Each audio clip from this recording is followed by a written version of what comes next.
In the midst of a society in the United States and other parts of the world which indulges frequently in pornography, do you ever wonder, could pornography actually be harmful?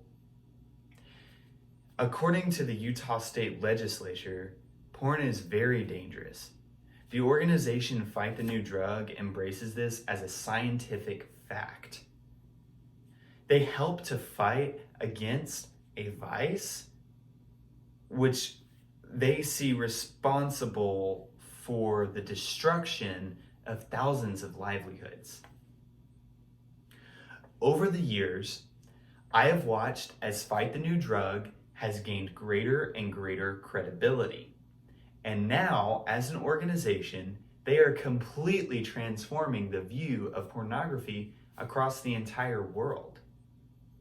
Fight the New Drug stands boldly against pornography and its negative short-term and long-term effects. And today, I will be talking about an organization who believes that porn is scientifically harmful, that is not associated with religion, and that seeks for people to make good, wise decisions about a dangerous consumable, pornography. Central to the core ideas of Fight the New Drug is what I've already mentioned. To them, porn is dangerous. The nonprofit 501c3 company believes that porn can cause a lot of damage. They cite this Utah State Legislature saying something similar. The average age of exposure to pornography is now 11 to 12 years of age. The earliest exposure is leading to low self-esteem and body disorders. It may increase the problematic sexual activity at younger ages and an increased desire among adolescents to indulge in risky sexual behavior. Another person, Dr. Faubert, he says that when studying men and women, they examined their brains, and while they watched pornography, they saw that their brains were seeing women as objects and not actually human beings. He says this is dangerous because when you dehumanize someone, you're more likely to commit crimes against them.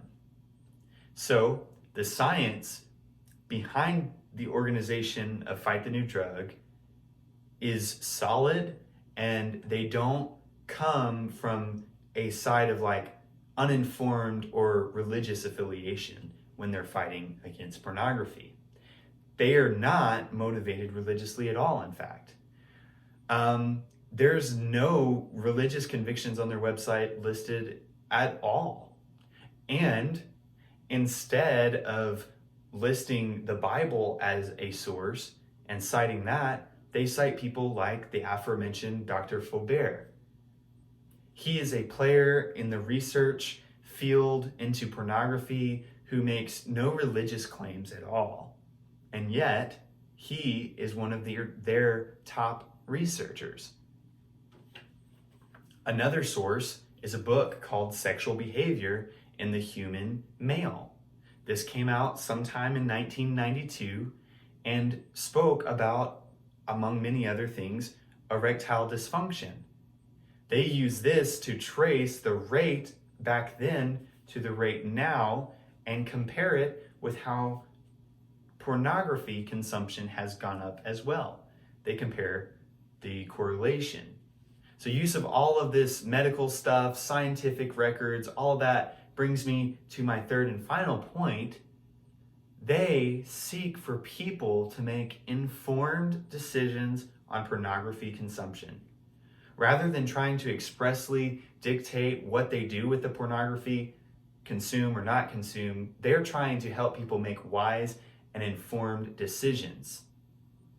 That's what their website About section says very boldly. That's what they seek to do. They have on their sides doctors, medical records, all sorts of things, and they are not afraid to say that. They seek to help people understand the various aspects of pornography. So, in conclusion, they believe that pornography is highly harmful and has negative long-term and short-term effects. And they hope that people will see those and make informed decisions. So when you are thinking about, whether or not you will consume pornography, I hope that you will think about this resource. I think that it would be good to go and examine it and see.